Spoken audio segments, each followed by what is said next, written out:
ഗ്രഹമാറ്റങ്ങൾ ഒരുപാടുണ്ടെങ്കിലും അതിലേറ്റവും പ്രാധാന്യമർഹിക്കുന്നത് വ്യാഴത്തിൻ്റെ മാറ്റവും അതുപോലെ ശനിയുടെ മാറ്റവും അതുപോലെ തന്നെയാണ് രാഹുകേതുക്കളുടെ മാറ്റവും. വളരെ അടിസ്ഥാനപരമായിട്ടുള്ള മാറ്റങ്ങൾ വരുത്തുവാനുള്ള കഴിവ് വ്യാഴം പ്രസാദിച്ചാൽ ഉണ്ടാവുന്നതാണ്. ആ കാരണത്താൽ അത് വ്യാഴത്തിന് എല്ലാ കാര്യങ്ങളുടെയും സൗഭാഗ്യം നേടി നൽകുന്നതിനും ഒരാളുടെ ജാതകത്തിലെ വ്യാഴത്തിൻ്റെ നല്ല പൊസിഷൻ, നല്ല സ്ഥാനം ആ ഗോചരത്തിൽ വരുന്ന സമയത്ത് കിട്ടുന്നതാണ്. ഒരു വർഷക്കാലമാണ് വ്യാഴം ഏകദേശം സഞ്ചരിക്കുന്നത് ഒരു രാശിയിൽ. എന്നാൽ ഈ വർഷം 3 കളി, അതായത് 3 രാശികൾ ചാടിക്കളിക്കുന്ന രീതിയാണ് ഉള്ളത്. അതിന് വളരെ പ്രാധാന്യമുണ്ട്. ഇതിനു മുന്നിൽ ഇതുപോലെ ഒരു രീതി ഉണ്ടായിരുന്നു.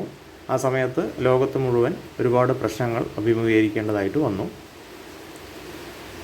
അതേപോലെ തന്നെ ഈ വർഷം ശനിയുടെ ട്രാൻസിഷനും മാറ്റവും ഉണ്ട്. വ്യാഴവും ശനിയുടെ മാറ്റത്തിന് പുറമെ രാഹുവും കേതുക്കളുടെ മാറ്റവും ഈ വർഷം തന്നെ നടക്കുന്നുണ്ട്.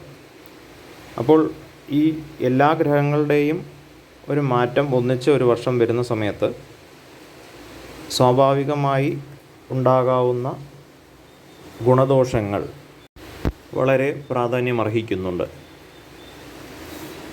ഈ കൊല്ലം ശനി മാറ്റം 29/3/2025 അതുപോലെ മീനം രാശിയിൽ നിന്ന് കുംഭം രാശിയിലേക്ക് രാഹുവിൻ്റെ മാറ്റം 18/5/2025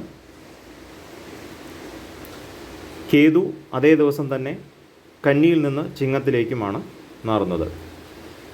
അതുപോലെ വ്യാഴത്തിൻ്റെ ഈ വർഷത്തെ മാറ്റം 14/5 മിഥുനം രാശിയിലേക്ക്, ഇടവത്തിൽ നിന്നും മിഥുനം രാശിയിലേക്ക് മാറുകയും അതുപോലെ 18/10/25 മിഥുനത്തിൽ നിന്നും കർക്കിടക രാശിയിലേക്ക് മാറുന്നു.